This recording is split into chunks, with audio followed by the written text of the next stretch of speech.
know what really makes us mad? Is wasting money on CDs with only one or two good songs. Yeah. Tell them about punk.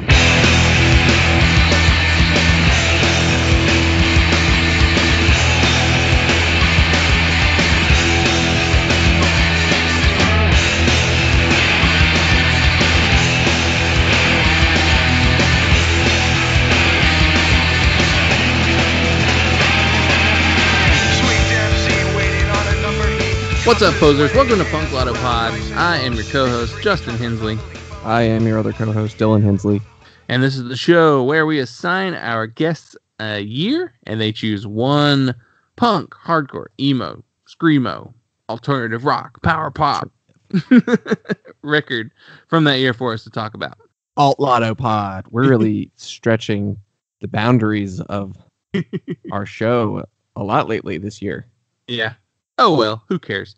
Punk, it's thrash, it's whatever. Today we're talking to Gibran Colbert of The Give and Take, also of Expert Timing, who you may recall us speaking with a long time ago.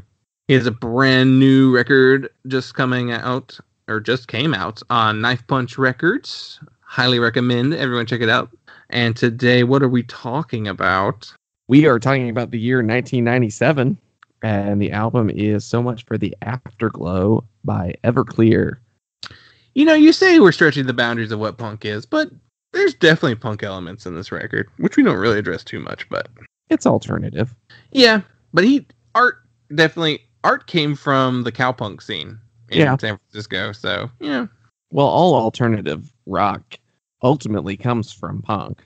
I mean, It's that mentality, it's that ethos that created sounds that were different from what was on the radio, which is where alternative came from until it became the radio. Yeah. Yeah. And then you can follow us over on the Patreon, where for $1 you get access to our bonus audio. We do a new episode every week over there as well.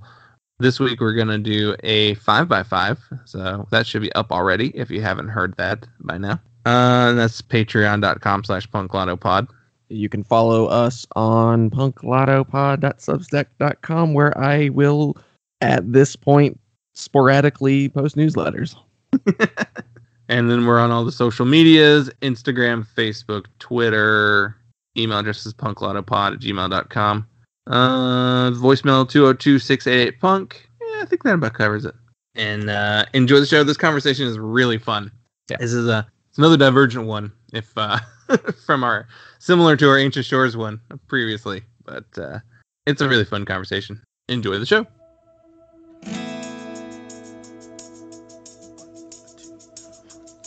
I hated working 9 to 5. Last year I hated working weekends. Well, at least I'm consistently out of sync with who I am and how I think.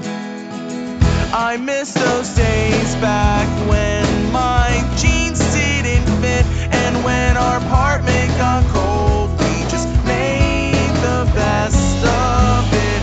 We spent our money on better things. We lived in Jacksonville, and it was always spring. You know that briefcase that I once got as a gift, it now rests in the spot where my bong used to sit. And every morning when I pick it up, somehow it's heavier, and man, that fucks me up. 'Cause there's this place I wanna be, and yet I spend most of my days trying to leave this place.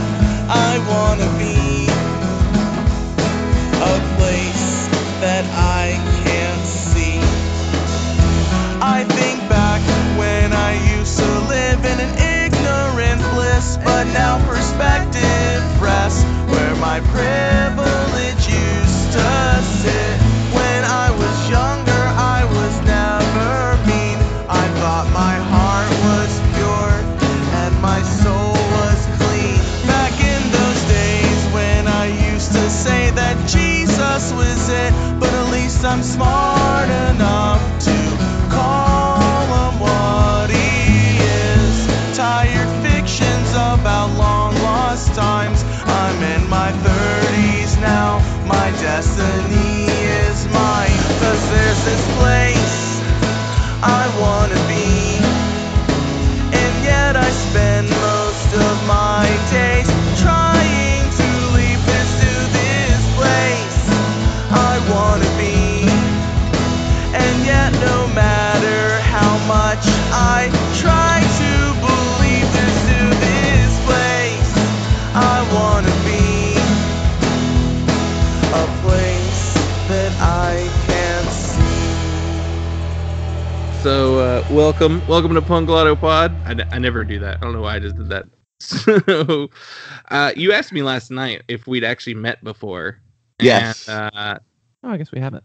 no, we haven't. So, for We've seen you. right. We saw Expert Timing play at Fest 2018. It was right after the LP came out. Okay, so this What was is it? when it was like Callie Massey and forget who played before us. They were pretty dope though. That's so funny. I didn't realize Callie Massey played that set too. They've blown up since then. Yeah.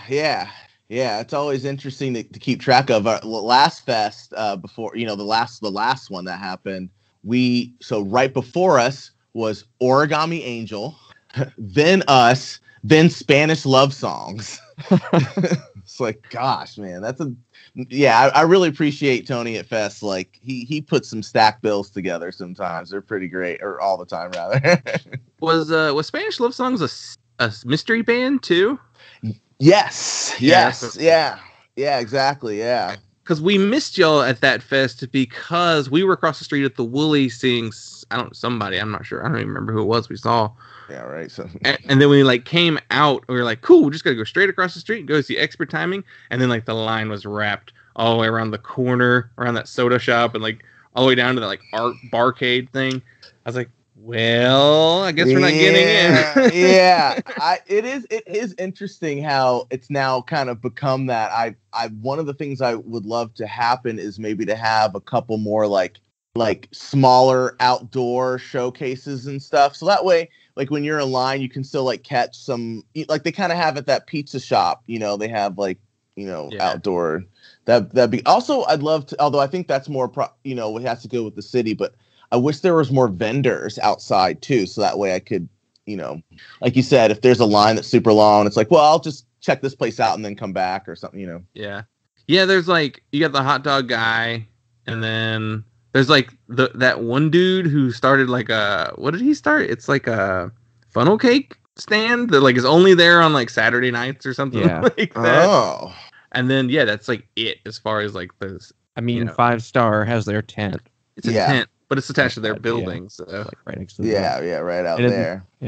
Yeah, and then plus when you throw in, I guess they do a good job of kind of figuring out well, this band's probably only going to draw this many people, so they're safe to put in the smaller venue. But then they do stuff like the mystery sets, which is now everybody who maybe isn't even there to see the 2 bands prior, they're there to see the mystery band get in 3 hours early just to hang out and see Banner Pilot. Yeah, no, I mean that's what. Yeah, it feels like I'm at a much bigger show. This is I don't know what kind of festival to compare it to, but yeah, it's just the Get Up Kids I think played last year. I think right. It was just I think a year before that. It was just really cool that some of these.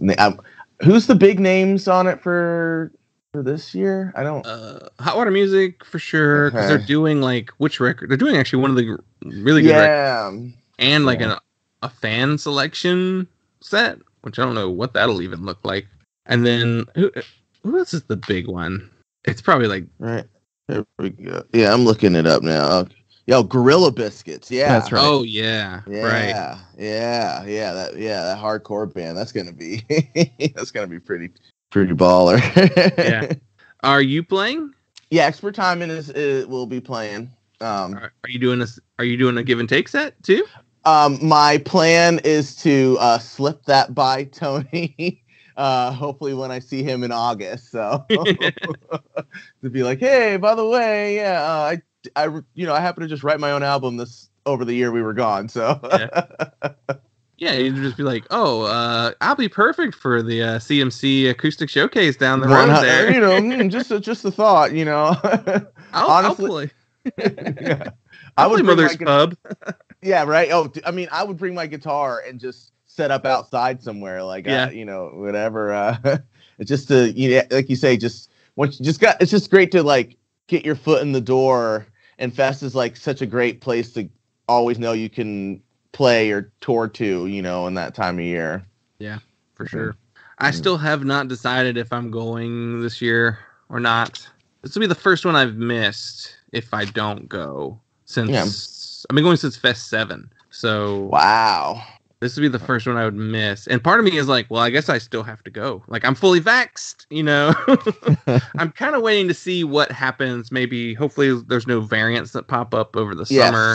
Yes, yeah. It's still cautious for, I feel, still pretty cautious. And probably we'll still, well, I mean, not probably, I'll still be wearing a mask. I want to get used to doing that, anyway. Just, it's not that big of a deal to me. Right, like it's been awesome going the last year and a half without a single like cold or stomach virus or anything. The only sickness I've had was having a bad reaction to my second shot for my vaccination and getting asthma-related bronchitis. Whew, okay. Otherwise, I was like totally fine for this whole past. Yeah. None of my normal. I usually get a cold and bronchitis in like the wintertime, and that hasn't happened. Yeah, or whatever flu bugs are around. I work with kids, so I just know I'm gonna get sick at least once a year. But this, just keep. Yeah, sorry. you've kind of mentioned a little bit that COVID kind of started, leads into this, but So you not only are you in expert timing, but you also have a solo project called the Give and Take. And you said COVID is kind of the lockdown is kind of what inspired you to write a record, right? Yeah. So I'm 35, and I've been in expert timing 5 years. So, and I started playing music in bands when I was 15. So anytime I've not been in a band, I've always, written songs on my own, as, musicians do. And I've always kind of given it a moniker, a name. And about over 10 years ago, I chose the name The Give and Take. And so sporadically, when I have time, I will, sorry, I dropped my pen. I will record something and I'll post it on my Bandcamp, The Give and Take Bandcamp. And then since joining expert timing, though, so expert timing has been one of the most, prolific and kind of busiest bands I've been in. I literally just hadn't really had much time to devote to that. And of course, when COVID hit, me, Jeff, and Katrina we couldn't meet in person anymore. So my natural default was to, I kind of basically dusted off the songbook, and went through some old songs and thought of inspirations for some new ones, and recorded 8 in total, but did kind of condense it down to 6, and that's what this album is. It's called Great Pause. Yeah. It's funny, I knew you had new music coming, but it wasn't until last night I was looking at your social media posts, and I was like, holy shit, it comes out tomorrow. Literally that happened this week because I've been so busy with working, teaching and working at the shop, that I was sitting on the couch with my fiance Carissa, and I was like, yeah, the album comes out next Friday and stuff. She's like, no, it comes out this Friday, Gibran. It's like, oh my gosh.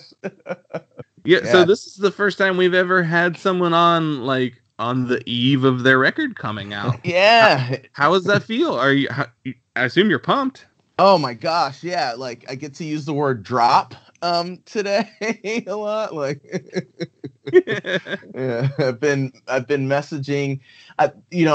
This one I've just gotten so pumped on. I'm usually really insecure about my music, and really just kind of release it with little fanfare just because it's just something I do. But this time I've been sending my my parents and my my friends, anybody that I know, hey, I have an album and I'm really proud of it and I want you to hear it. And if you want to post about it, please do so. I'm just gonna, I've been trying to embrace what social media has been doing for everyone for a long time now.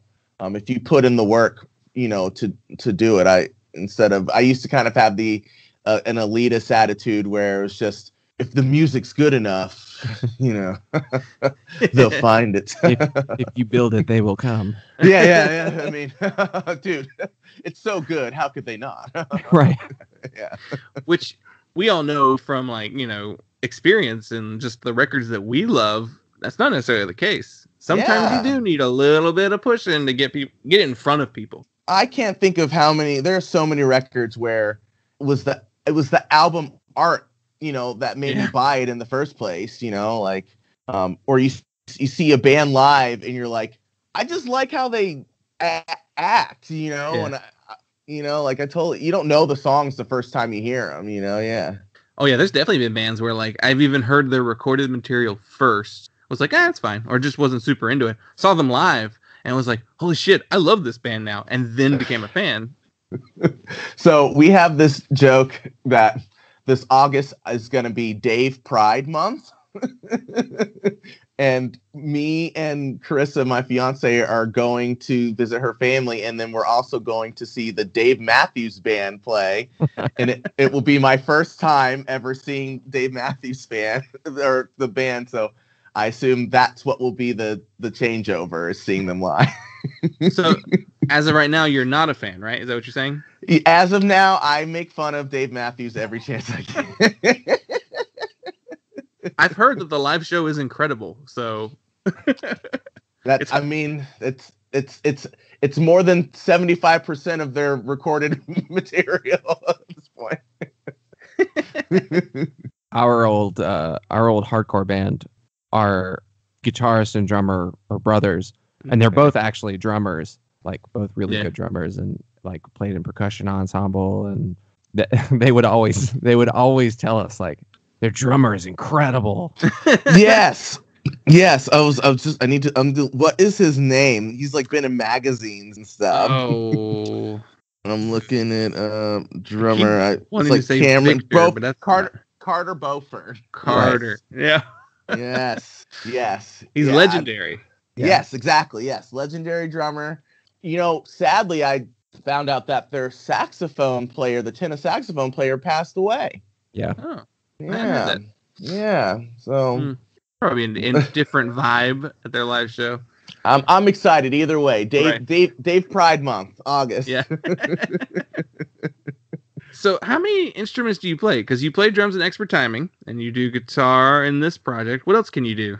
Oh man, yeah. So my dad went to school for music. So not only did he go to school for music, but then when he graduated college, he traveled the country and then went to Africa, not the country, the world, and went to Africa to study percussion, in Africa with a drum master or something. So growing up, we had my first instrument I learned was bass, and he pulled it out of the closet. I didn't even know he had a bass. He's like, oh, you want to learn bass? Oh, just pulls this bass out the closet, this old Hondo. And it was like, what? It was so cool. Just, having that growing up. So yeah, I play piano, I play bass, I play guitar, I play drums. I want to learn how to play a lot more slide and lap. I want to learn how to play lap steel guitar because I want to do country music and stuff. Oh yeah. I fucking love how the lap steel sounds. Oh, right. Oh, one of the greatest sounds in country music, period.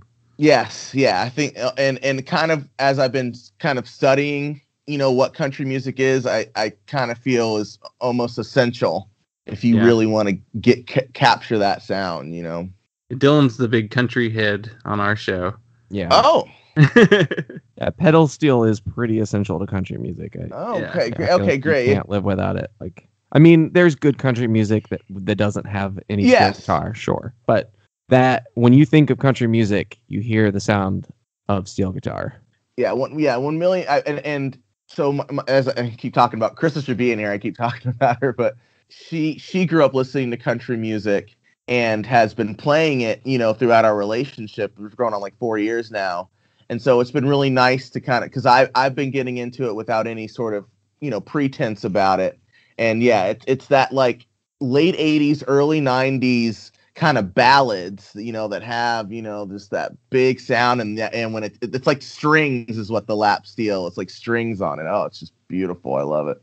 Well, I imagine being a multi-instrumentalist that you are, do you have, for the give and take, is it all you, or is there some other musicians involved?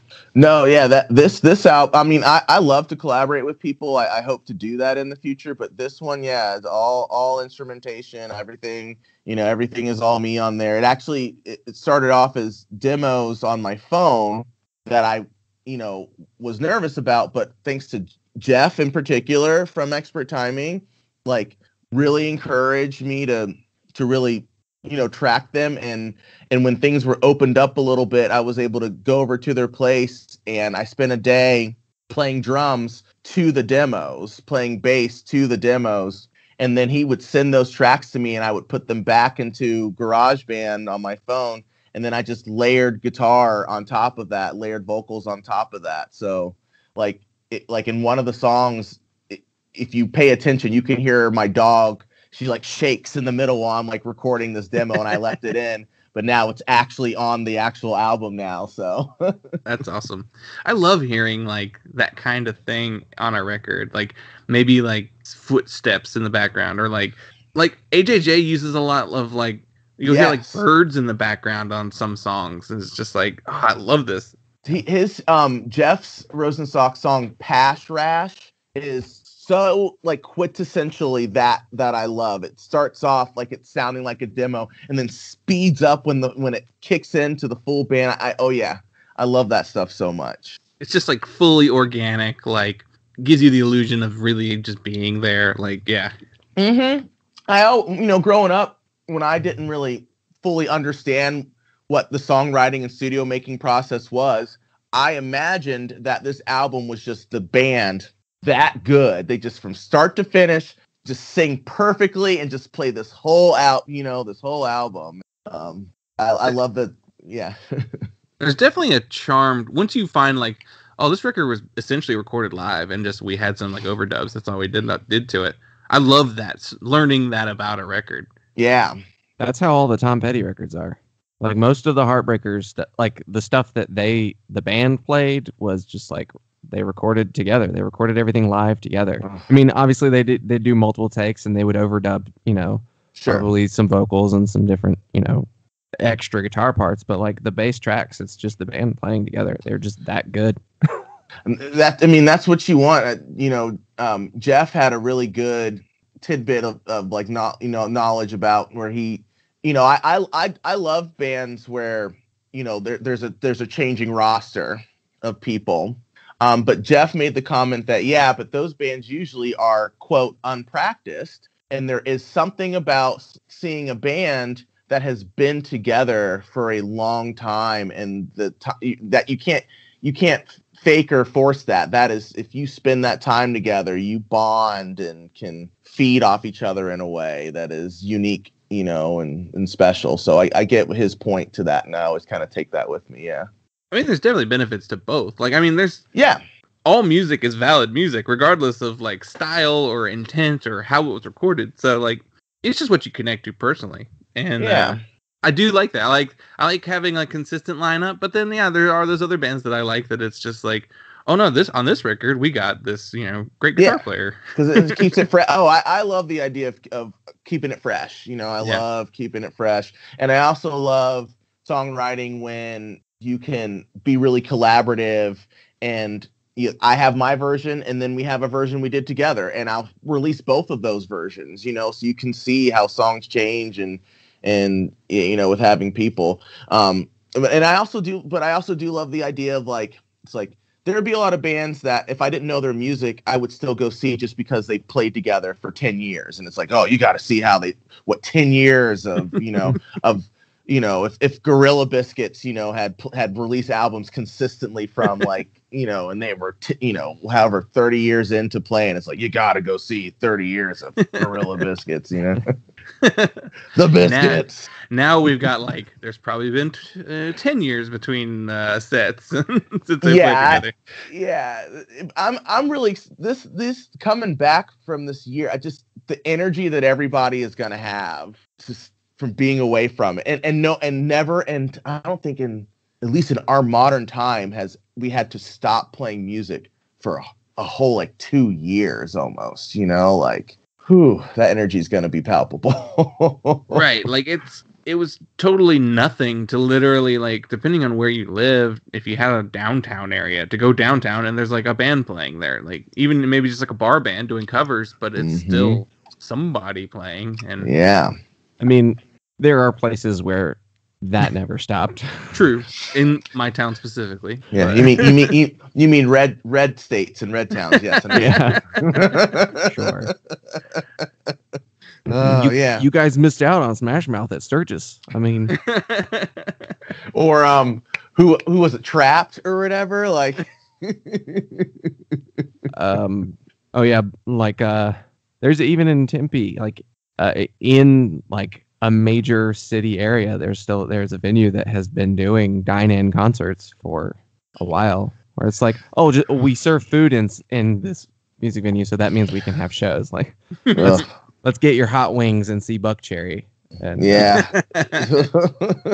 Yeah. So there's like a couple months ago, just some of the questions of like, I'm ready, man. Let's book a show now and stuff. And it's just like, come on, we're so close. Just wait. Oh my gosh, it's okay. I think that's what people got so mad about the New York and the LA shows that have like the Madball show in New York, and like I think people really got mad because it was like, we're so close to this being okay, Yeah.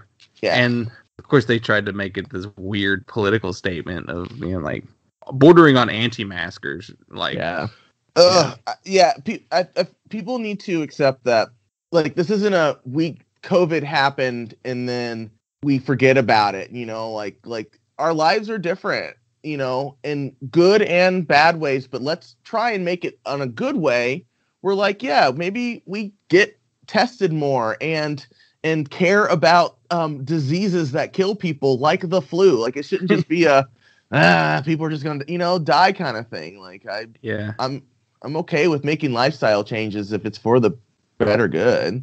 Right. I do think that like you said about continuing to wear a mask, at least when you don't feel good, or like it's flu season, or, like just to have that mindfulness. I mean, Asian countries have done that for, they've just had a culture of like, you're sick, wear a mask. Like, and it's just be courteous to other exactly. people. It's not that hard. It's no big deal. And like we said, like, it really has made a lot of difference, so I think a lot of people I've seen a lot of people saying that, and I think a lot of people have hopefully learned that from this experience, and it won't be this weird thing. A freedom issue. Oh my God! Right? there's definitely always going to be just that conservative, like, what are you wearing a mask for? What are you afraid of? Like, they're gonna do that forever. I know. Yeah. Which is just like, fine, whatever. Like, they say, what are you doing? You're so afraid of, and then they believe in some giant white guy in the sky that controls their whole life. I've spent the last year and a half doing what I'm supposed to, following the rules, trying to make sure that not one, I don't catch it and die, or to give it to someone else and they die. Oh, yeah. And so, like, that's what I'm doing. I'm not doing this because I'm scared. I mean, it's just like... You scared of a little completely provable virus that science it's a real thing. It's not imaginary. This disease that went pandemic in like 2 weeks. If only COVID were giant spider creatures that hunted by sound, So my basic rule is, I've done my part. Let me get on with my life. Until they start saying, well, now the variants are no longer the vaccine's no longer effective, or new studies show vaccinated people can spread it, then I'll get concerned again. But until then, I don't know. Yeah, I hope I don't want to think that might happen because not enough people are taking this seriously still. I hope that people are, and that you're right, that we as a humanity can learn how to overcome serious viruses, okay? Right. All it makes me want to do is go to a country or a place where they have like the lowest amount of cases plus the highest amount of vaccines, because then you'll know, well, at least there they believe in making sure not to kill each other from a completely preventable thing. Yes, we have to get our own state and secede from the nation. Right. I love it. A fully socialist state. I've thought, I've thought about it. Like, this is really out there, but it's like what conservatives want is so opposite of us that it's like, can you maybe just give it to them? Give them their own space. It's too hard. I don't want to keep forcing you to accept gender, spectrumality and stuff. I'm so sorry. And so just do it over there. And we'll be all rich over here, in New Canada, just a southern Canada or something. I don't know. We'll just have open borders and like make it really easy for the people who want to leave to come to us. And we'll help with transportation. If you live in a red state and you're trans and you want to get the fuck out of that state, we will pay for it to get you. We have a whole underground system that is very convenient to get you out of there. And if you want to, and if you truly want to be some Mormon handmaid, then okay. Feel free. All I can do is give you the information. Anyway. Okay, before we get into the rest of the show, go ahead and tell people how to get the record. I know Knife Punch is putting it out. Oh my gosh, yeah. Knife Punch Records is so dope, by the way.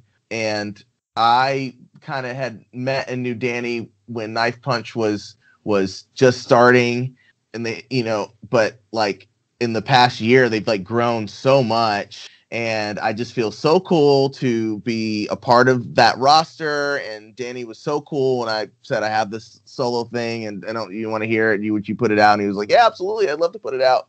And then just like to kind of get to know everybody on the team, as far as Guilt and Palm Tree Square and Cherish and Cool Gamma Girl and Home Is Where, and so many great bands. Now me, doing the stuff. So anyway, the album comes out tomorrow, May 21st, and you can buy it on Knife Punch Records, along with a t-shirt. We'll have a t-shirt as well. And then you can find me, though, like my Twitter is The Give and Bake, and then my Instagram is The Give and Take. I do love The Give and Bake songs. The Give and Take Band is my Instagram, and then my Facebook and Bandcamp is just The Give and Take. So Give and Take Band, and then The Give and Bake is where you can find me. And then on Spotify and Apple Music and all the streaming stuff, it'll be The Give and Take. And on Knife Punch Records, I'm so excited for everyone to hear it. That's really great. I'm excited to listen to it. This episode is coming out 2 weeks after, I guess, the record has come out. So, So you guys will have already heard it. So it'll be sold out by then. And... Yes, exactly. And there'll be several remix albums out already by then. It's on its third pressing already. Yeah, exactly. I got the baby on one of the tracks. Well, perfect. Let's segue into the main show. So, basic premise of our show is we assign our guests a year, and they choose an album from that year for us to talk about. So, we gave you the year 1997. Troubled times, I cannot lie about the wagon and a man can ride.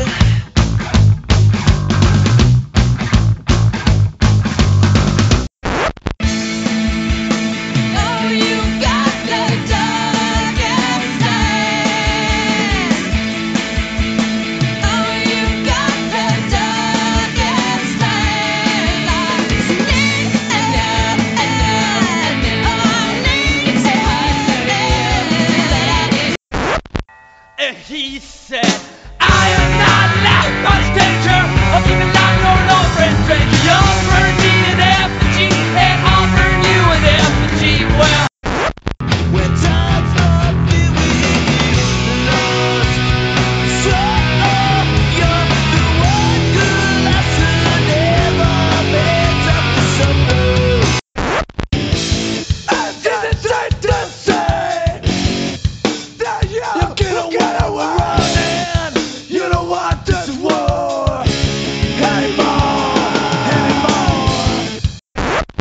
And before we get to the record you actually selected, what are some other albums that came out that year that you almost picked to talk about? I'd say for 1997, the most important punk-related record is probably Green Day's Nimrod. Maybe? That was on my list. Yeah. For sure. Like, that's Hitchin' a Ride on that record. Oh, yeah. Hitchin' a Ride, sure. Not Good Riddance, the time of your life. It's so funny. I've always associated that album with it's the Hitchin' a Ride record. It's like, no, that's also where Good Riddance is. Like the seminal, no. No. I mean, I love Hitchin' a Ride. I love Hitchin', so don't get. But I was like, yeah, of course.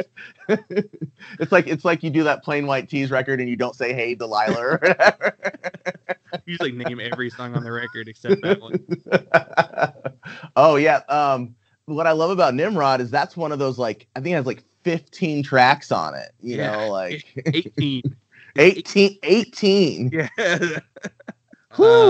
49 minutes long too. That's even for 18 tracks. That's not too long, you know. Oh yeah, under an hour. Huh. Yeah. It's so funny. What else is on there that's even like, though none of those others were really a big single? Yeah, I know. Hold on, I'm looking it up now. Also, I always loved the last track, Prosthetic Head, and yeah, you're right. I mean, Grouch. Yeah, I mean, this was because I think after this one they did the Warning or whatever, so they were kind of, yeah. It was interesting to say that they were dropping off, but then Good Riddance, Time of Your Life came out, which, you know, like a smash hit. Yeah. I wonder if because that song was so big and it was an acoustic song, it's why they chose Warning to be like a weird, like, acoustic record. Yeah, it really is, like, more on that. Warning has like one of their the Waiting or I've Been. Yeah. I love that's like I love Warning for some I like reason. Warning a lot too. Yeah. And then, of course, we all know what happens with American Idiot later. So that's always it's always so funny to me, like, as like a generational split, because I was like really like pretentious and jaded about it, and when I heard American Idiot, I was like, yeah, I don't know. And then they had a musical and all that. So there's like this whole like rebirth of Green Day with like Uno, Dos, and you know, they have like so many albums out now that I'm like, I'm too far behind to even catch up. And there's like, they're not even like critically well regarded enough for you to be like, I got to go out of my way and listen to Dose. Yeah, exactly. Yeah. I mean, one day I would, because it's like it's worth it when you find like 2 or 3 songs where you're like, oh man, I'm really glad I didn't miss. That's been me in trying to listen to new Blink-182, which is a little difficult to me personally.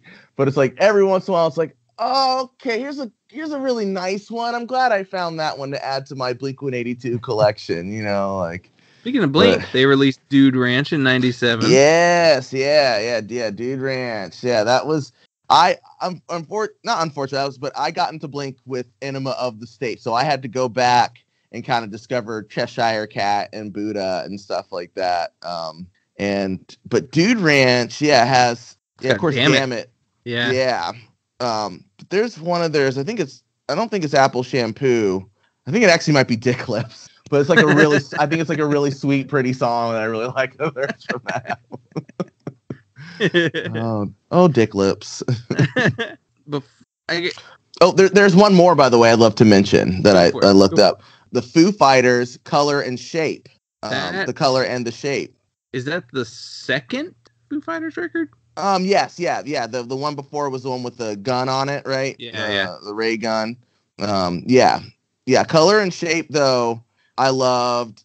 Had Monkey Wrench on it. Oh, my Hero's up on that. Everlong, Everlong's on it.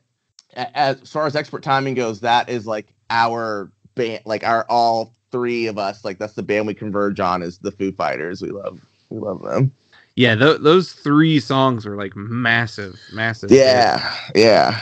There goes my hero. I still am like, God damn, Everlong is just a perfect song. Our like big dream is I want to buy like 20 Foo Fighters tickets in Vegas and like make T-shirts like we ain't fooling around. We're fighting to see the Foo Fighters in Vegas 2022 or something, like get like everybody to go. Yeah. Let's see. We've covered on the show before a couple different 97 records. I think we did the Promise Ring, Nothing Feels Good. Okay. We did that with Stefan from the Big Easy. Oh, great band. Yeah, I love them. Oh yeah, they're so good. And then I think we did Refuse, Songs to Fan the Flames of Discontent with Susan from Faye. Yeah. And what else did we cover? I think we did like that. There's a Goldfinger record that we've covered. Yeah. We did that with Zia Hilty. I wish I knew 4 Minute Mile more. Because that came out that year, but I just don't know that album as well. Yeah, it's always like the other one I'll go listen to, but Get Up Kids, they're a band that I just go specifically to something to write home about. Yeah, exactly. Yeah. Really. I know there's fans of the other records, but like I'm actually a big New Amsterdam fan, who's like kind of more like acoustic, project. Actually, there are a couple New Amsterdam songs on my inspiration playlist for A Great Pause for this album. So yeah, a lot of other projects. The Terrible Twos, his kids album. And we saw him play with Dan Andriano one time, and that even may have had a name too. Wow. I'm blanking on that. I feel like it was just under his name. Was that one his name? I think it was just him. Matt Pryor. Maybe. Radar State is another thing. I think it's a newer project. Okay. Yeah. I'm sure. I don't know some of the other ones. I'm sure, but we know how artists are. They can really be so prolific as far as all the different bands and stuff that they're in and do. Yeah. Dylan, if you were the guest on this here show, what record would you pick for us to talk about? I got to pick something that I didn't listen to this week. And we're gonna talk about a lot of that on our Patreon. Let's see. I mean, number one off the list is Lonesome Crowded West by Modest Mouse. Yeah. Oh, a pretty good one. Yeah. I mean, I have said before, I don't know if I've said this on the show, Modest Mouse is a band that I'm glad I had a Modest Mouse phase with, but they're not a band that I listen to really anymore. I may have said that about some other bands previously, but I feel the same way about Modest Mouse. This is one of the really consistent ones, though. I remember really, really enjoying this record all the way. That would be a band I'd love to dig into, because I've not really dug into knowing that much about other than the hits, with Modest Mouse. Yeah, they're definitely a band that I've heard multiple records from, but even I only am like really, really familiar with one, and that's Good News for People Who Love Bad News. Yeah, they have a lot more stuff though that's like really good, and I enjoyed listening to it. It's just, they're a band I've not done a full deep dive on. What's his name? Like, isn't Modest Mouse one of those that's really more the one person who does the majority of the songwriting, or is it Isaac? I mean, he's the main guy. He's the vocalist, plays guitar, banjo, keyboards. Like, I think he is pretty. I think they're a band that is mostly like one songwriter, and then the band just kind of fleshes everything out. Okay, yeah. I think that's kind of how they have operated. But looking at just on Wikipedia, looking at the members list, really the only person who's been in the band since the beginning is the drummer. Okay, so everybody else joined in the 2000s, so a little later. I know there's kind of been a little bit of controversy this week about that very topic, with a band, as far as were they a band and all the members made up that band and that was the project, or was it one person who had other people be in their like the give and take is me, and I will have other people, but there is no set band, like that. Expert timing, is very much the three of us, right, writing together. So when you market your band like Modest Mouse, we all have that inclination, right? That somehow that it was the guy, not because even in the music videos, that's the person that's probably the most prominent, also. Even the record you picked to talk about today, there's a little bit of that going on there too. 100% that, which is so funny because when I was into them initially, it was the three of Craig Montoya, Greg Uckland, and Art Alazakis, and that was, a big thing to me. But that's not the case, anymore. It is Art Alazakis, and he is Everclear, essentially. Yeah.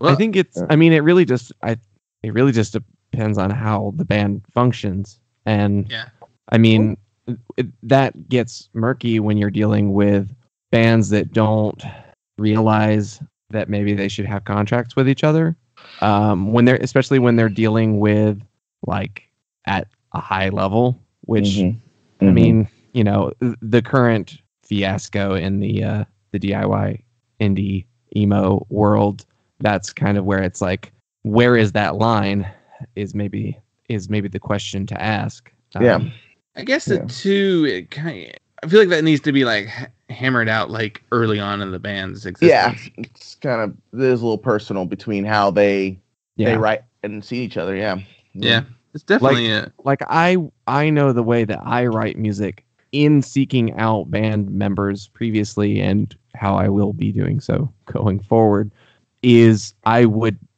be upfront and say, like, I'm the songwriter. Like, I don't, that's just the way that I work creatively.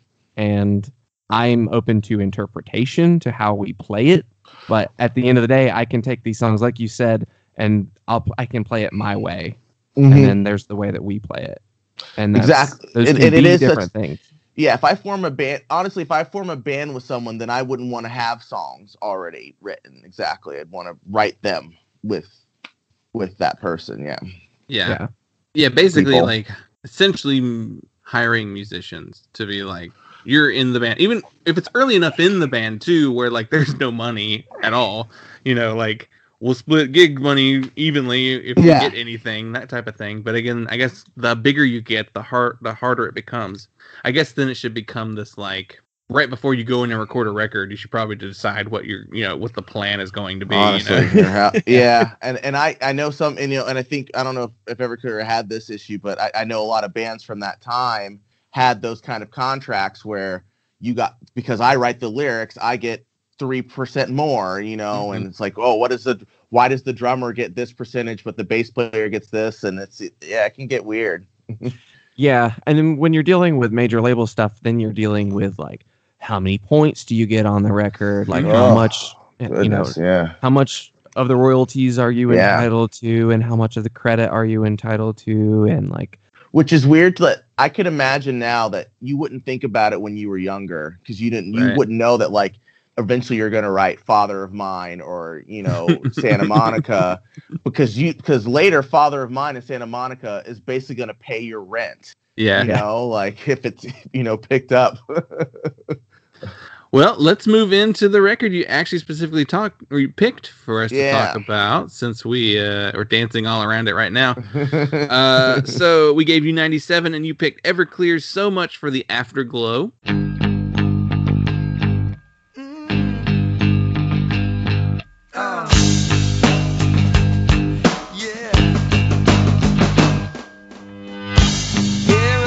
That I owe you, yes, you can pay the bills. I will give you more when I get paid again. I hate those people who love to tell you money is the root of all the kills. They have never been poor, they have never had the joy of a welfare Christmas. Yeah, oh, I know we will never look back.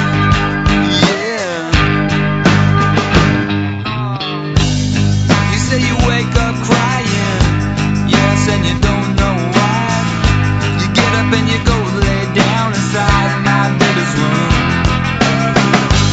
Yeah, I guess I'm doing okay. I moved in with the strangest guy. Can you believe he actually thinks that I am really alive? I will buy you a garden where your flowers can bloom. I will buy you a new car.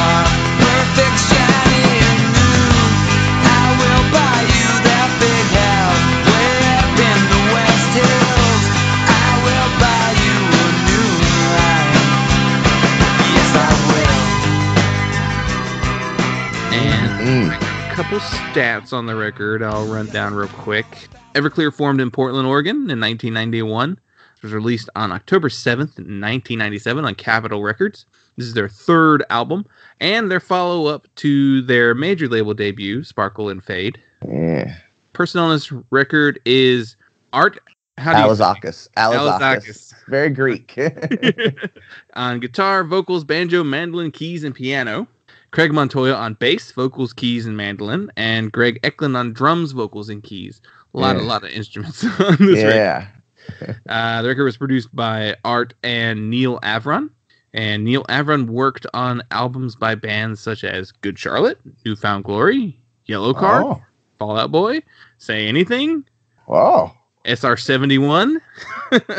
Okay, I could hear that polish, amongst all those bands, right? Yeah. That's super slick, punky sound. Yeah. Yes. And SR-71 sounded so fake. It was too good. It was like, this ain't real. Anyway, keep going. And then just some little extra musicians on the record. Features organ work by Rami Jaffe, who was in the Wallflowers and Foo Fighters later. And Darren Newfer and Buddy Schaub of Less Than Jake play horns on One Hit Wonder. Get out of here. Yeah. I love that song, Wonder. Cool. Huh. So by extension, Everclear is part of the ska boom. Yeah. Second was third wave, the second wave, I think. Third wave, yeah. Yeah. That One Hit Wonder is kind of, I never thought of it in that context, but it could be, honestly, yeah.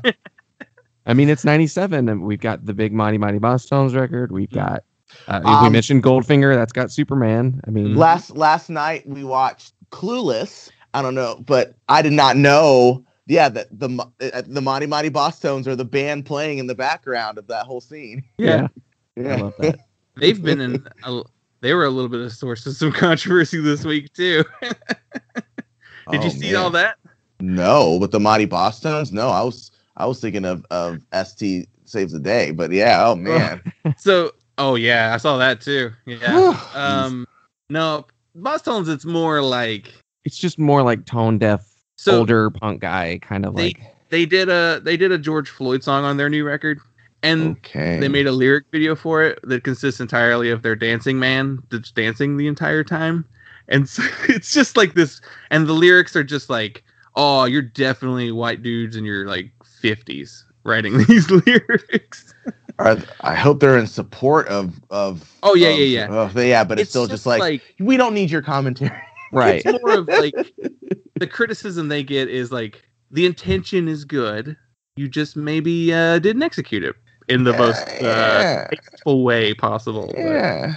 I mean, they do have a person of color in their band. I remember. Yeah.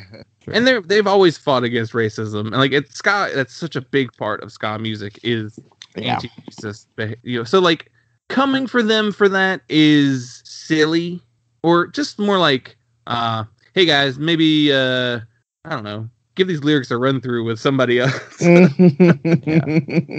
Just make sure it sounds all right to everybody. Yeah. And it's okay. Like, you can't always be in touch. Like, you just, you get older, and I get it. It's okay. I'm not mad. It's just humble. I think a lot of non-ska fans used it as an opportunity to dunk on ska too at the same time. Yeah. So. A lot of the criticism of it that I saw coming from like Jer and a lot of the current new wave of ska were everyone saying like, this is of course what the mainstream or like the punk media or the rock media is going to talk about in relation to ska. Like, we're going to talk about these old guys doing like a kind of tone deaf, like shit lip song instead of saying like, here are great ska records that just came out and are like, we are the union, like selling out exactly and constantly and putting out great songs and music videos, and it should be a gateway, kind of like what you were saying earlier, Justin, that ska has always had a lot of anti-racism lineage to it. So it definitely came more across of like Yeah, Dylan always calls it shit lib. It's like the I like proud that. Joe Biden supporter, like the Hillary fan. You know, like that kind of like not. I'm gonna have actively a glass racist. of wine and toast to We equality. did it. We did it. We won. Yeah, guys. We got rid of Trump. Thank God. This was getting hard. I'm so tired now. Yeah. Now to ignore everything. Yeah, exactly. What more do you want from me? I have to get back up again. I just sat down. Yeah, exactly. What's happening in Israel is very complicated. Okay? Oh my goodness. Oh. In the sense that I don't want to learn. Yeah, if only these places weren't on the same planet, so we all liked each other. So Yeah. Let's get back to Everclear. Anyway. Okay. Segue. So, first thing I like to ask our guests when they make their selection is, what made you pick this album specifically? Oh yeah, thanks. This album is very special to me because it was something that me and my dad both discovered together. He ran a camp for people that had, intellectual physical disabilities, and one of the cool programs in the camp was you could buy things at the camp, by earning, points and rewards and things. So one of the things you could purchase was music. But before we could do it, me and my dad would have to listen to all the CDs just to make sure that it didn't have, inappropriate content. These were, younger kids and stuff. And so he and I had actually never heard of Everclear. I'd never heard the song Santa Monica before it. I'd never heard the song Father of Mine. And so it just comes on with the, ooh, and me and my dad were like, what is this? Everclear. What? My dad knew that was a liquor. I did not know what that was. Yeah. And he's like, oh, okay. So this band Everclear, there are these vocals, and then the feedback comes in, and he's like, this is a song about Susan. And that changed my entire life, just that opening and knowing that was a thing, because I was in chorus at the time. So I was like, oh, I just listen to musicals and the blues, and it's just like, whoa, this is like rock and roll. But it started off with the sweet chorus, but it's like, no, sir.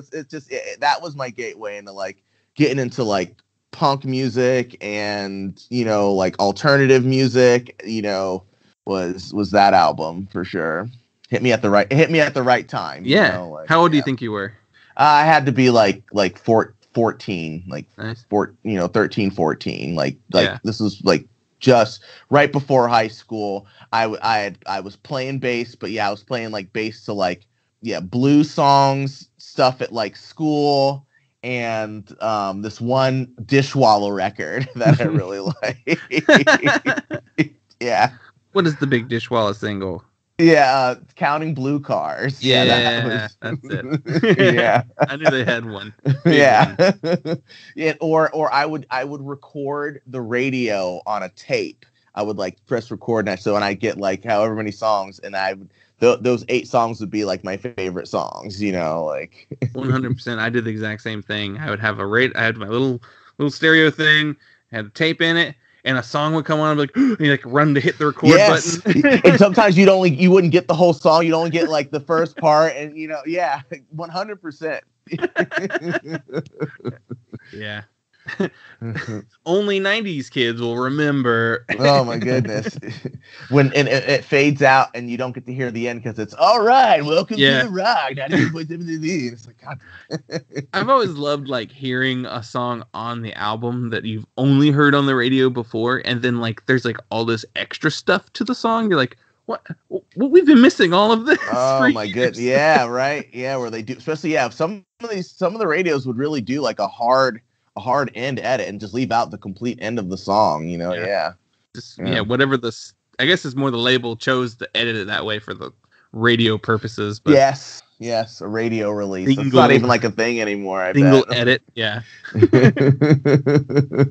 Dylan, what is your prior Everclear opinion, knowledge, experience? Your Everclear experience? Yes. What's your mantra? What does it give you? I've never had a very strong opinion of Everclear. I always liked Santa Monica. I always thought it was a really good single. I definitely heard them on the radio all the time as a kid, but that's kind of it. They're just like, they were a radio rock band that like, yes, I somewhat enjoyed as a kid, but was not otherwise really invested in. My wife got really into the song Santa Monica in this like past year or so I've heard it several times. What an interesting song. It's just like just one of her 40 songs that she listens to. Otherwise no real strong opinion. Or I thought it was interesting that this was the choice for the show. I have distinct early Everclear memories, so I probably would have been, let's see, 10 or 11 maybe the first time I heard them. I probably heard Santa Monica first, just because it was a big one. Like, it's that age where like I was really starting to pay attention to the radio, and so I definitely liked, like, I knew all the radio singles off this record. I distinctly remember us being in the car with our parents coming home from church one day, and Father of Mine came on the radio, and our dad like cranked it like really loud, and it was just like to the point where like I noticed every lyric in the song. Yeah, it's one of those songs. It's like that too. It's like, okay. Yeah. And then I was like, is my dad relating to this song right now? Because I don't want you to, Dad. Don't be. Is he like thinking about his dad when he's listening to this song? I mean, we just saw him like a week ago. Yeah. Everclear has one of these interesting lyrical through lines that I wouldn't say is necessarily tone deaf, because it is valid, but he talks about how hard it is being a white guy in a black neighborhood a lot. Yeah. He does bring up race a lot in his songs, but not in like a commentary way. Just more of a, and they're there. I mean, Heart Spark Dollar Sign, I love, is a beautiful. That's on Sparkle and Fade, and it's about him dating a black girl and the racism that they face together, and that, you know, being a black kid, you know, that was pretty palpable to me. And I actually have a tattoo based on that song in particular. Yeah, because of, you know, the relevance. Yeah, he strikes me as a guy. He's kind of like that Boss Tone song. He's like very well-meaning. 100%. Yes, exactly. Yeah, but they're from LA, right? No, from Portland. Oh. Portland, yeah. Okay, I thought they were an LA band just because of Santa Monica, but yeah, okay. Right. So a West Coast perspective. They're very much on that. Race. Yeah. Yeah. I've seen that many times. and Everclear is the same band that went on to write a song for the Rockstar movie that Mark Wahlberg did. So they've always kind of been more into they also have a song called Volvo Driving Soccer Mom, which is like about a mom, a nice mom who is a sex worker essentially, and how like racy that is. Like, you know, so he's, you know, he's not like a role model of mine. No. Yeah, no, they're not scholars. They're not. Yeah. They're not political, philosophically minded people. Yeah, right. They're a band that you like when you're 10 and 14 years old. Exactly. Father of mine, tell me, where have you been? You know, I just close my eyes, my whole world disappeared.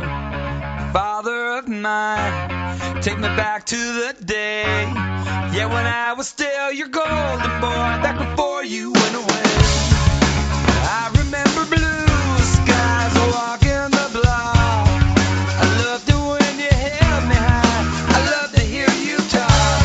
You would take me to the movie. You would take me to the beach. You would take me to a place in something so hard to reach.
So we kind of know that this record was very influential for you. Mm-hmm. How does it hold up to you now?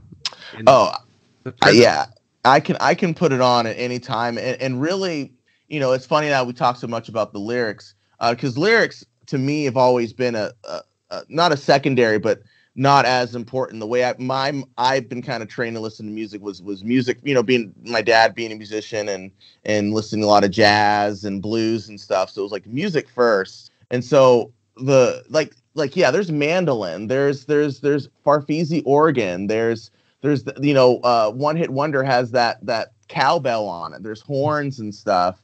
And I've always loved, I think one of the things I realized that I struggled with was, in 1997, there were a lot of really prominent, indie and emo records that at that age I didn't really have access to. But having access to like a big band like Everclear, who kind of had traces of that mixed in with the big pop writing, sensibility, really kind of shaped my songwriting today, which is, guitars first, edge first, punk first. I always want that first. But I also love, pop sensibilities and altered instrumentation and collectivism when it, to start a record off with a a cappella group is pretty cool and a bold thing to do. It's funny because I actually read about that vocal intro to the record. Okay. Like Art said, I want to start with like this Beach Boys type harmony thing at the beginning of the album, but I'm also leaving right now and it's for the weekend, so you guys figure it out, and when I come back we'll do it. And so like they're like the producer, the engineer, and then like the other two guys, they're like, shit, what do we do? And they're like, let's go eat and then we'll come back and figure out what we're gonna do. And they came up with this like vocal melody, like harmony thing. And then, like, when Art came back, he was like, "Oh, I love this. This is great." And then he like added his voice to it, a couple different, layers. But it was just funny that he just delegated that. Just do this really hard, kind of impossible idea I have real quick. Make that happen. And boy, did they! Wow. There's a lot of that on this album. Like, I found a really fascinating, like, Art kind of. Like, it's kind of known that he's got an ego, especially if you're like familiar with like 90s alternative rock. Right. He's a guy with a big ego, and very much viewed himself as like, this is his band. But I found a really, really great like in-depth oral history on this album specifically from the point of view of literally everyone else on this record. So it's all the producers. The other two main members of the band, like their guy who was like a touring guitarist, and they're all saying the same stuff almost. Like, before I forget, please send that to me later on. I have to read or listen to that. Wow, it's so fascinating, and it's probably the most like, this is probably really how it happened, because like Art's gonna like manipulate the story. I grew up on those VH1 behind the music things, which are just like so bupkis to look at. When you listen to them now, it's like, did an 8th grader write this? So it's a long oral history, so it's definitely worth. I'm gonna actually pull that up and put it in the show notes too whenever we post the episode. But I'll find the article too and send it to you before then. Yeah. What's the kind of long and short of it as far as this process? So basically, like the very beginning of the recording, they found like this random like studio, and the record is essentially just like was written and demoed out and everything in this just apartment in Portland. And then one of the members of the band came down with shingles, like really bad, like immediately, and was like hospitalized for it. And so when they started writing the record, it was just the two of them. And then like I gotta pull up the specific band member who it was. I keep thinking it's the drummer. I think it is. I could imagine a lot of these songs written with a drum machine. Yeah, I want to say it's like Everything to Everyone in particular. Yeah. Yeah. So basically, like they had this upcoming tour that like he's like, I can't miss this tour. We got these rehearsals. We've got I pulled the oral history now. I'm trying to make. being distracted about looking it up, and so she's like gave him like this like giant bottle of like painkillers basically just so that he could go do this tour with the band while he still has shingles. And so like there's interesting stuff in here, like very, very much to the point where like the original producer they were going to work with said, look, he's not writing the lyrics. He's like, we're saying go home, write lyrics tonight and bring them in tomorrow. And he's not coming in with finished lyrics. And so like the producer was like, look, he told the label, he's like, look, I can come back to the office. I can do stuff there. Let him finish writing this on his own time. Like, we're not going to waste the money in the studio. Okay. And he's like, I got things I can do. I can mix another record or something in the meantime. And, Art got real pissed off about it and was like, no, this is my band. And like, this is my creative process. You need to just accept that. Ugh. So like that producer, I think, wound up just leaving the project altogether. It's very interesting. He like pulled in some like friends. This record like it uses Pro Tools a lot.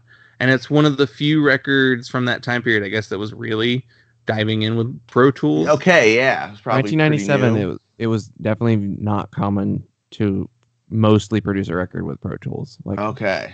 So they brought in this dude to just work Pro Tools on the record. And his main job, like what he did on a lot of tracks was like he sped the song up in places in ways that didn't like make his voice like high pitched. Like Pro Tools could do that, I guess. Oh, cool. So like, yeah, like Everything to Everyone was sped up like 10%. I could see that. Yes. Yeah. And he's like, and that's why if you're like trying to play it at home, it sounds like you're playing it out of tune. It's because in places it's literally sped up. that would happen to. Oh my goodness, that's crazy. The pitch is off just a little bit, like it's not. Yeah, it's not quite in. And this was before I learned that if you played a half step down, that means you're just playing the same chords. You just tune your guitar down. So I'm playing in like E flat and B flat, playing all these weird chords and stuff. And that's pretty cool.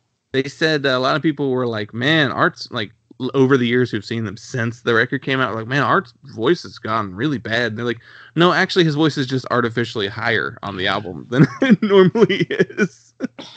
And there's a song on the record that like is basically made in the instrumental track. Yes, Destructo. Il Distorto de Melodica. De Melodica, yes. It's entirely Pro Tools. Tell me about that. It's entirely Pro Tools. So they got this guy who was like an industrial musician. Okay, that's why. His band was just this. Like they'd all record some riffs and then like he'd like sample all of their music with samples in Pro Tools. And so he told that dude, he's like, we'll play a bunch of riffs for you and like stuff, and then you do that on this kind song. of put it together. Wow. That song was always like the in between, like the first 7 to One Hit Wonder, then this instrumental, and then the last half, essentially. Yeah. Which that song also got nominated for a Grammy for Best Rock Instrumental. It didn't win, but I'm wondering if it was just like Pro Tools is why it was nominated. Sure, the best technical advancement, and because the feedback and everything sounds so unnatural. It's not like I could tell from back then, and the way there's like a part where it cuts out and you hear him go like it's like real. And I remember as a kid who got into metal music later on, I was like, I guess this was like me hearing screams and things, but that's so funny. It's essentially just like an industrial version of an Everclear song. Yeah. Wow. Yeah, this is so great to hear this information. That's cool. Is there any information on the song Hating You for Christmas? Because that's like this weird like end like bonus track or something. So it's not really mentioned in the articles that I read. The only thing I could think of is they were just like, well, we don't want a Christmas song on the actual album, so we'll make it a hidden bonus track. So yeah, that was such a I think I have to go back, but I'm sure some of the way he describes his personal relationships in this album is not very healthy. Though I will say, I Will Buy You a New Life, I thought was always a really sweet, like, anti-capitalist song, Yeah. I didn't like for the longest time I was like, yeah, Everclear, they've got like 2 songs. And then I was like, no, they have like a ton of songs. Like there's Santa Monica on the previous record, and then Everything to Everyone, I'll Buy You a New House, Father of Mine. Mm-hmm. They even tried to make So Much for the Afterglow and One Hit Wonder singles, but I don't think they took they did a music video for One Hit Wonder that was really interesting, yeah. So like I knew a shit ton of these songs, but did you notice it's I Will Buy You a New House when it goes right into Father of Mine, and the way both those songs start, I'm like, this is the same song. Like it's the same like bam, ticker, you know, like they really liked it's the Everclear beat, I guess. Yeah, because they use it a lot. Man, you should hear in later records, because I'm a big Everclear. I've seen Everclear play like 4 times. And yeah, it's the everything that and then they go ooh wee wee wee. Yeah, that is like he does it so many times, like just over and over again. That is their thing.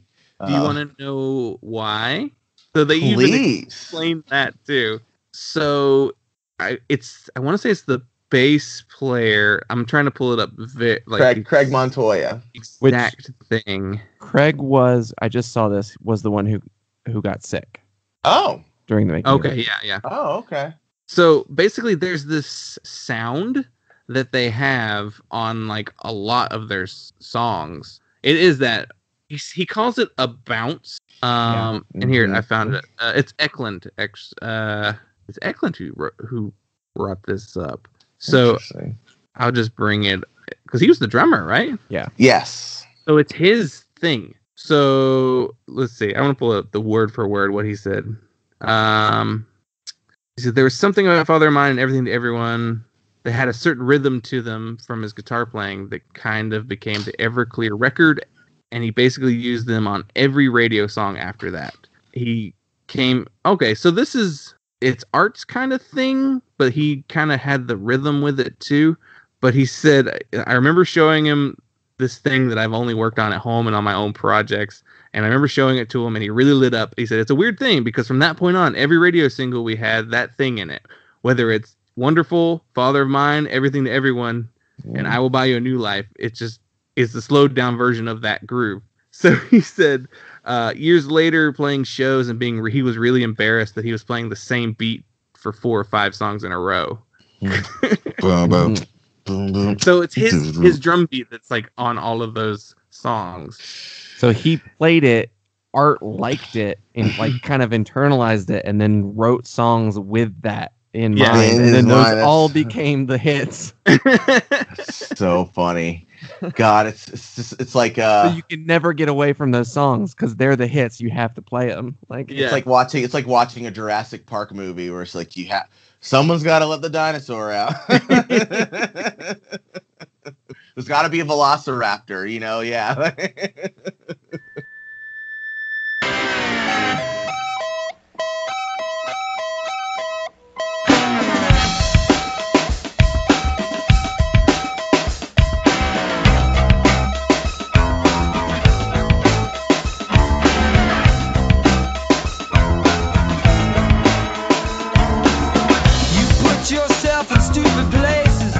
I think you know it's true.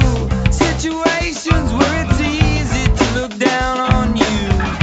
Think you like to be the victim. Think you like to be in pain. I think you make yourself the victim almost every single day. You do what you do. You say what you say. You try to be everything to everyone. You know all the right people.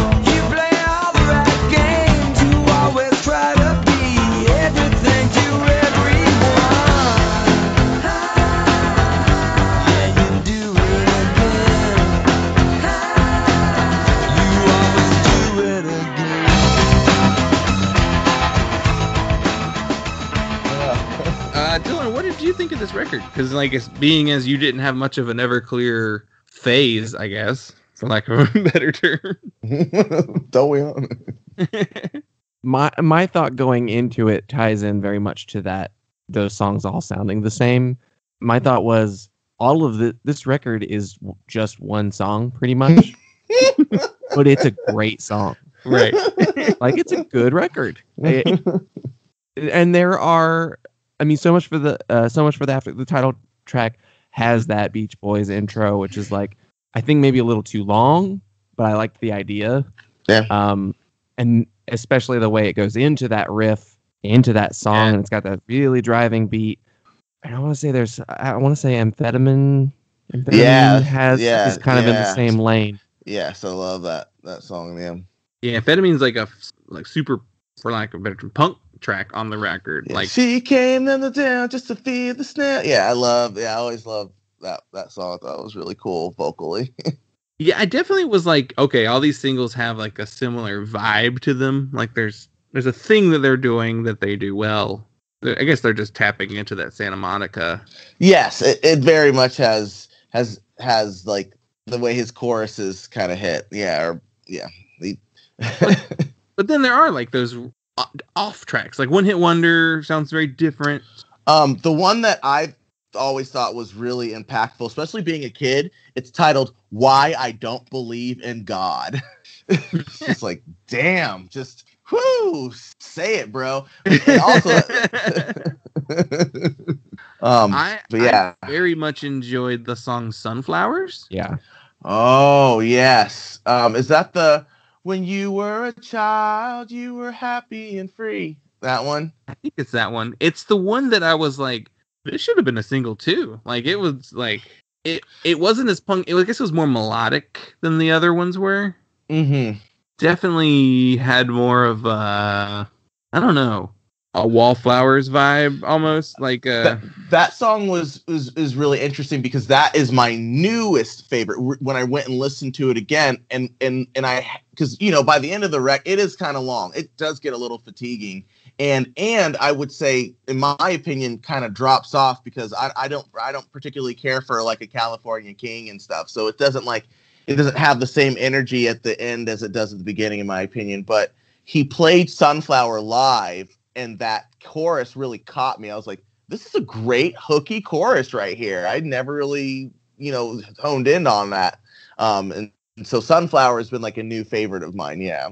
Yeah, I found myself going, oh, I really like that one.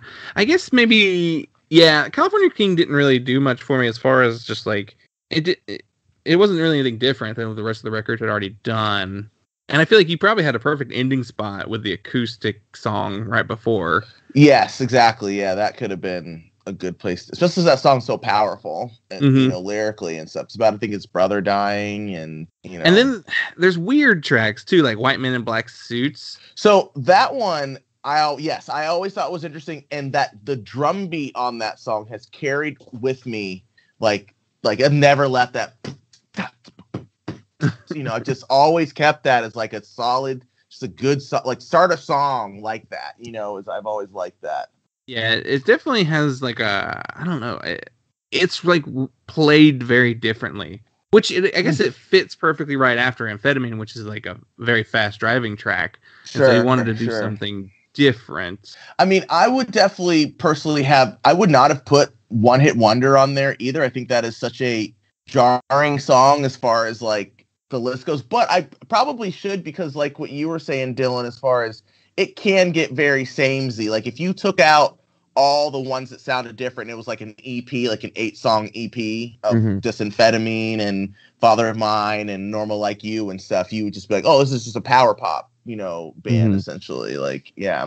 I thought that a lot of the acoustic stuff and the more stripped back, and I mean some of the singles too were, and maybe it's just kind of the time period, but I remember thinking while listening to this record, Everclear is kind of an unspoken influence on Americana, like a lot of pop Americana, at least at this time period. And maybe it's just like they're kind of just, maybe it's Railroad Time. They arrived at the same conclusion, like that kind of roots rocky bounce rhythm with like some of the acoustic elements and the really strong pop choruses. Like they just. I was gonna say to that point, like 1997, So Much for the Afterglow comes out, and they don't release anything till 2000. But that next album, Songs from an American Movie, is majority acoustic. So it's interesting you say, and in particular on So Much for Afterglow and that song Why I Don't Believe in God, like the banjo work on there is so good. So that was always something my dad pointed out, that you're right, there's this pop writing stuff, but the guitar, like this guitar solo and Father of Mine and stuff, like are pretty complicated, like a lot of bends. He plays very fast, you know, like the musicianship is there, you know. Talking about that Americana vibe, like I Will Buy You a New House is like a lot of acoustic guitar in there. There's probably some other string like mandolin and banjo maybe even in there. And then there's like that kind of like marching drum. Yeah, exactly. And it is such an interesting that like it sounds like almost like that the Lovin' Is What I Got, that Sublime song, you know, kind of vibe to it. It does. Yeah. Oh wow, yeah, it does have like that same vibe to it. Yeah, and it is interesting that is a song that is like, if you wanted to pinpoint the instrument, it's harder to do than Father of Mine as far as the instruments that you hear in it. Yeah. And in that song, like there's like an organ that's just I guess it's kind of in the chorus, maybe. Yeah, or that there's like the child's piano that I hear in the beginning too. That it's always stuck out to me on that song. So anyway, I meant to just keep with what you guys are saying. Yeah, I definitely hear what you're saying with that Americana big chorus kind of vibe to it. Which I mean, you know, I guess if you think of like maybe Lucinda Williams records, there are a lot of similarities that she had done on records that preceded this, and even like Wildflowers by Tom Petty that came out a few years before this. So and like the Wallflowers, like all their big singles were on the radio in '97. The album came out in '96, but the singles were in '97. I listened to that record this week, by the way, so that's why I'm referencing the Wallflowers a lot. So like it kind of there was this like interesting Americana vein that was like coming through alternative rock. Yeah. Oh, yeah. I mean, it is interesting what you're talking, because now, you know, I'm thinking about, I don't know if it's absolutely The Story of a Girl, you know, was out around then, because that I've always felt was like a good, you know, that band 9 Days kind of had that vibe to them. And yeah, there's definitely, of course, Counting Crows, you know, of course, is a huge, that's probably the real big one. Is the Counting Crows. The epitome of that whole kind of, you know, Blind Melanie, kind of, which I have loved that. You know, I guess we're also in like Tom Petty had released some of his smoother albums, I guess, in the earlier '90s. And was Bruce Springsteen doing anything kind of like this at the time, or is he still a rockin'? I don't know what his '90s output looks like. It's pretty small. I want to say Ghost of Tom Joad had come out. I'm trying to remember when that came out. Yeah. Which that's just like purely stripped down acoustic. Yeah. You know, like Paula Cole, like that Where Have All the Cowboys Gone song. Sheryl Crow. I mean, Sheryl Crow had been on the radio since the early 90s, so. Yeah. Is that what about the dreams last for so long?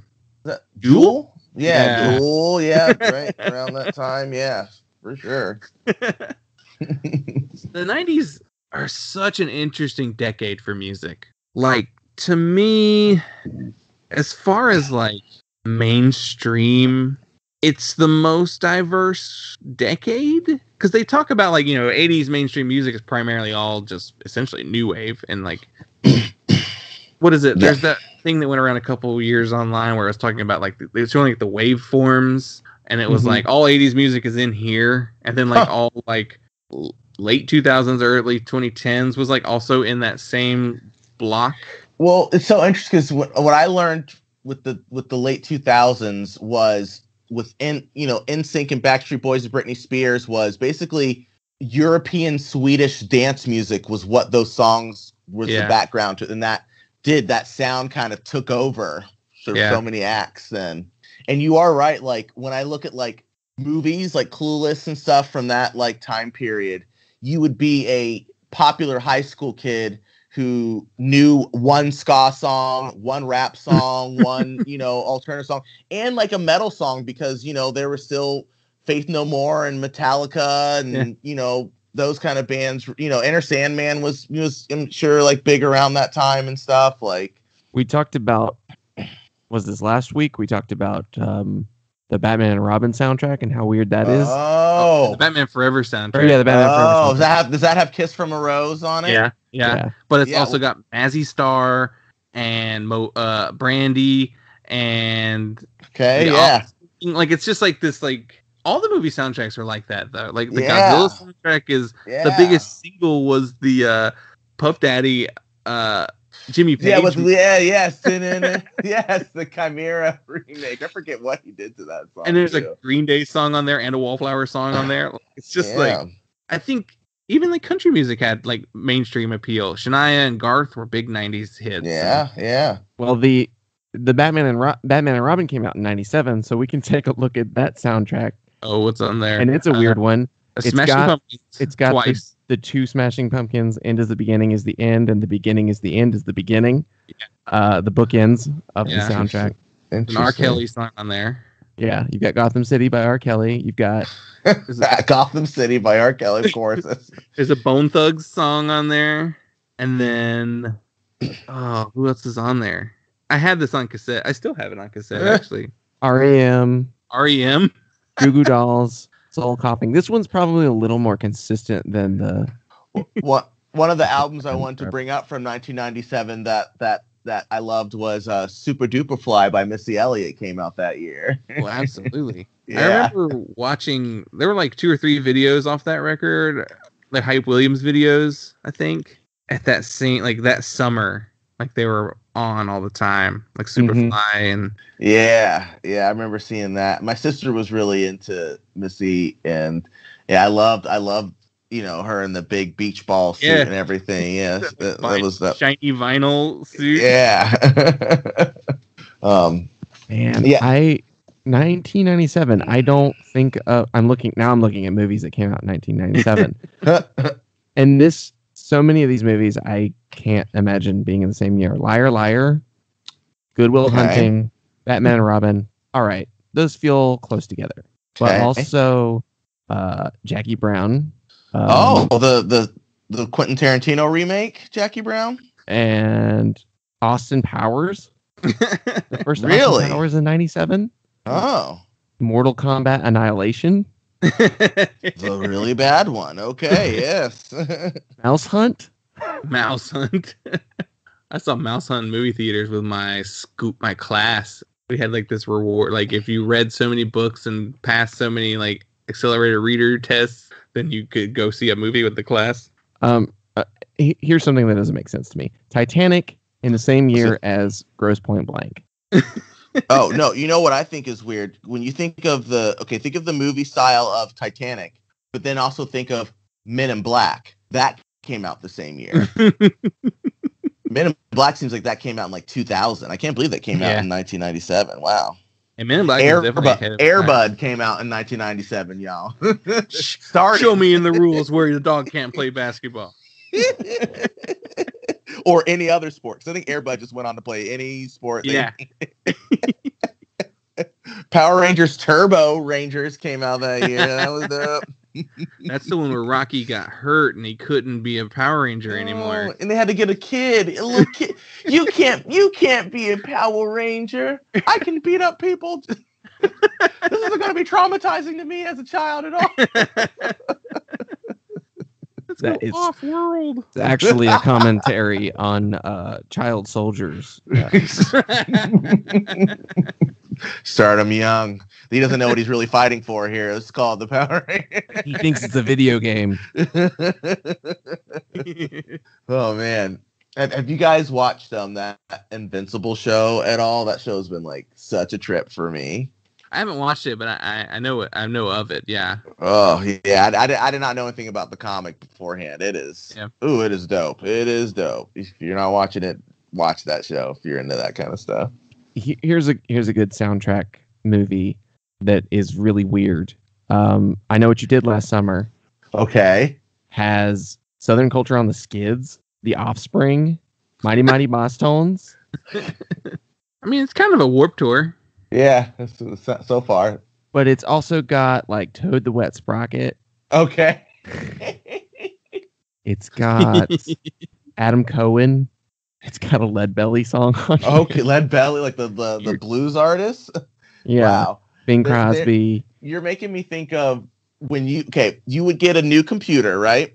And with it would have like a software sampler CD or something like that.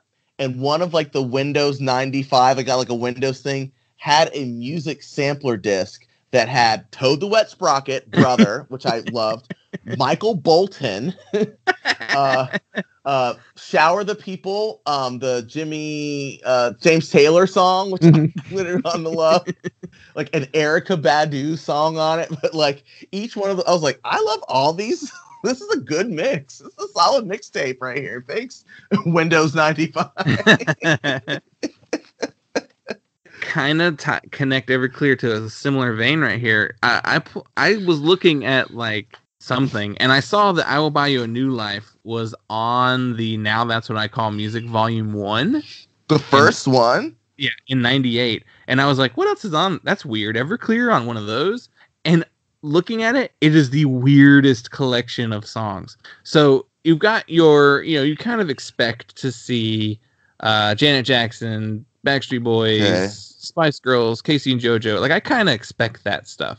Also on the same thing is Everclear, Harvey Danger, Fastball, yeah, Tonic, Zoot Suit Riot. Remember that little explosion of Swing Revival, swing band, and Karma Police. Karma Police and Zoot by Suit Radiohead? Riot are on the same compilation. Now, that's what I call songs that were played on the radio in 1998. Oh my goodness, yeah, man, like, yeah, that would just be so jarring as far as radios. I mean, I love it, man. I mean, I'm looking at it now too. Like some of these songs, like If You Could Only See by Tonic, like Sex and Candy, Marcy Playground, like, man, I love those songs. Like going from Brian McKnight to Barbie Girl by Aqua to then Karma Police is like, what?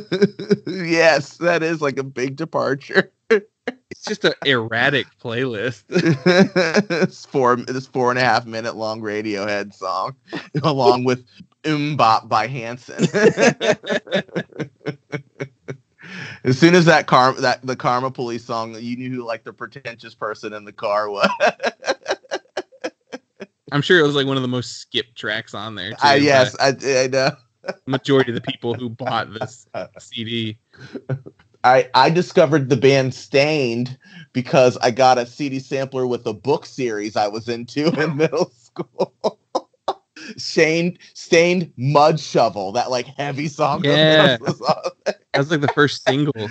Yeah, it's like 12. Like, what is this? It's scary. I love it. I like lived on the radio from like 95 to 2002, probably. Because like once I like got a CD player and like actually had enough CDs, because like early on you're only getting like one at a time if you're lucky, and then like after a year of collecting, you're probably only gonna have like 10 CDs max, maybe. Yeah. Oh yeah. So like you're still listening to the radio. There was no downloading songs at all. Yeah. So it wasn't until I could start like burning and ripping CDs that like I think I gave up entirely on the radio as far as listening to it regularly, Mm-hmm. Yeah. Yeah, then when you did, you just listened to like the classic rock stations. Yeah. Or do you just remember like the time when you would like? I remember 9 Days was that way. Absolutely Story of a Girl. I want to get this whole album. I love this song, and then none of the songs sound anything like that song. Yeah. Like, wow. Our dad bought a Flicker Stick CD. Do you remember that band? Yes, Smile from the VH1 Bands on the Run. Yes, I do, sir. He bought it because that one song was on the radio, and then he listened to it a couple times and probably never again. Oh, you know what? You know what other album is completely that is Lifehouse. Oh yeah, that Hanging by a Moment.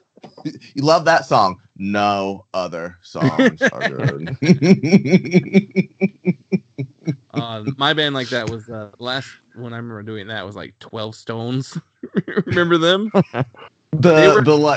Australian band? No, I'm thinking of 12 Foot Ninja. No, 12 Stones was the band that the guy who raps on Evanescence's "Bring Me to Life" is from. Okay, the Wake Me Up guy. Yeah, that guy. That's his band. Okay. That's a deep cut, bro. Yeah. You bought it not because there was one song on that album that you liked. You bought it because you liked his part on someone else's songs. Yo, whoever is yelling the "Wake Me Up," that is the genius right there, man. Like, yeah. Is that 12 Stones accompanying Amy Lee on that song in the thing? I wonder. Yeah. No, it's just him like doing the rap. Like it's the regular band. It's like you couldn't just have the guitar player do this. Like because 12 Stones, they weren't a big band. It was like having like a featured rapper that was gonna give you clout. Well, they were on the same label, right? Yeah, they were on Wind Up, which was Wind Creed record label. Okay. Also Boy Sets Fire's record label. Okay. So like 12 Stones, I think, had a hit on the radio, like a minor modern rock hit on the radio before Evanescence had put out "Bring Me to Life." So they're like, this will bring them in. Like, oh shit, they got 12 Stones on this, bro. Hey, I bought their second album too. You got that deep cut. You running the 12 Stones fan page right now. So the completists in us Yeah. drove us to purchase multiple albums by bands that we were like, it's fine. We're over. Not even CDs that we really cared that much about, or even had like listened to a lot when we first got it and then didn't touch it again. And then they put out a new CD, and then you're like, oh well, I guess I'll buy that one. Are you talking about the Green Day Shenanigans record? I was thinking, Dylan, you bought Chevelle's Wonder What's Next. Oh, I had the first 3 albums. Yeah. And we didn't listen to them hardly ever. Yeah. Did you guys grow up together? Yeah, we're brothers. Oh, yeah, we're brothers. Yeah. Oh, cool. That's gotta been fun. Brothers and kind of liking similar music and stuff. Yeah. We've been lucky. I think we're close and far enough in age that like any wider or shorter of a gap, we wouldn't have been like on the same wavelength. And we were homeschooled too, so we were just like, God damn it, you're the only person I can talk to feed off of. So like we kind of had to like the same stuff, so we had something in common. Yeah. We had like the one neighbor friend. Yeah.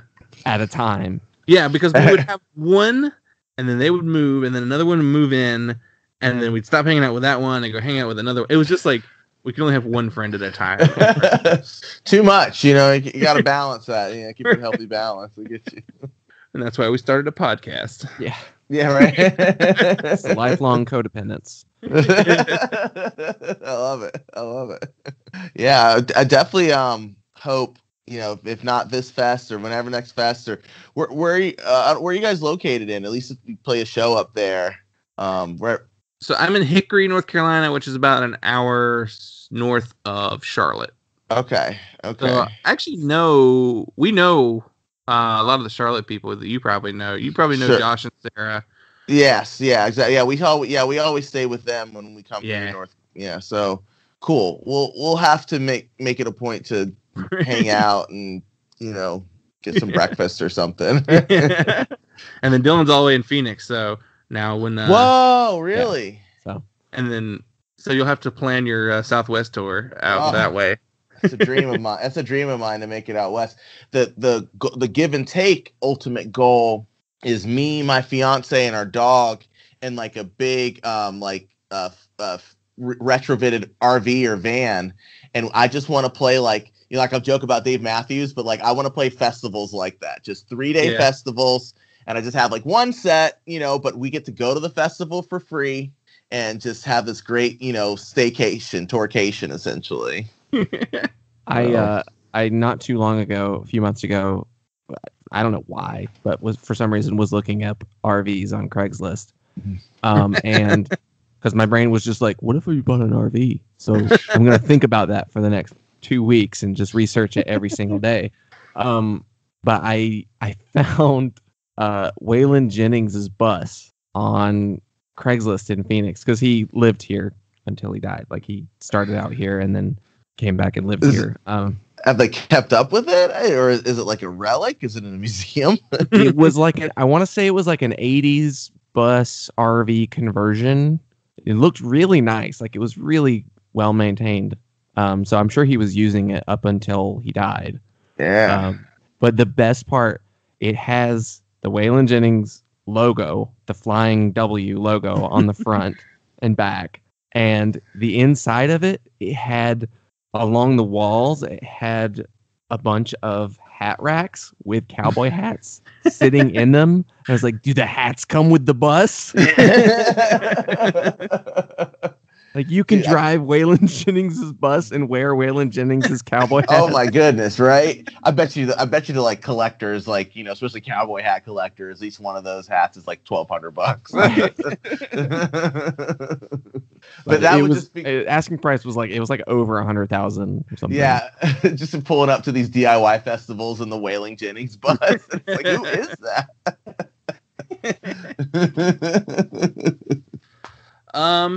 Well, it seems like a natural place to end the conversation. Okay. We've gone almost 2 hours. It's been another nice long episode. So you did all the plugs up top, social media stuff, Twitter, Instagram, all that. Yeah, Twitter, Give and Bake, the Give and Take Band on Instagram, and Give and Take on Facebook and Bandcamp. Yeah. Yeah, for sure. I'll include links to those as well. Thanks. And our last question, we like to ask all of our guests to shout out a nonprofit or a charity that they like to bring attention to. Yeah, absolutely. Yeah, there is a great organization in where I live now in Orlando, Florida, called iDignity. And you can check them out at idignity.org. And what they do is they help people who are homeless, people who are in difficult living situations, obtain documents and identification. You know, that is a big hurdle for people to be able to get a job, get housing. If you've lost your Social Security card, if you've lost your driver's license and you don't have the funds to get it back, it costs them about $300 and about 6 hours of personal volunteer time to be able to get someone all their documents and things. So definitely anything that, you know, would help with that organization. And I think the work that they do is just so important and a really nice service for people who really need it. Awesome. I'll include a link to that as well. Thank you. Yeah. This is great. Thanks so much for being on the show. Oh, Justin, Dylan, my gosh, yes. I'm loving doing these podcasts. I feel like I'm making all kinds of just great new friends, you know, like, and I love talking about music so much. Like thank you so much for providing me like a chance to get to do that. And please have me back to also bug about a different album. Like I love doing that stuff. Like all day, even if it's one I don't know, just so, like I love like your perspective, Dylan, as far as like just hearing it, you know, casually and, you know, getting that vibe and man, yeah, Justin, I love your deep dives. That's really cool. Thank you so much. Well, thank you. Early versions of the show, it used to be way more random. Like we actually like chose records at random to talk about, and some of those conversations they were all over the place. Like some were great, some were like, oh, this is awful. So we could have you on and have you do a hard mode version of the show. Oh God, we'll give you something truly random. And I'll also have to be like, well, I don't get it. We've definitely said that on here before. Or just like be like, I have this whole thing about how I don't like it, and you guys are like, oh, that was a seminal album for us. That's very important. It was a little bit weird when we started changing format and having people on the show. Like there was definitely a little bit of an awkward like period where it was like we were used to giving our like unfettered opinion on something. Mm-hmm. So to end up having to talk about something that you're not crazy about, and then like it was like, I don't want to trash this because exactly, yeah, they picked it and they want to talk about it. Yeah, you want to have a nice conversation on a podcast, not picking fights with guests. Yeah. Yeah. I don't like this Big Bad Voodoo Daddy record. Yeah. Well, guess what? That every song on my new record is a Voodoo Daddy cover. So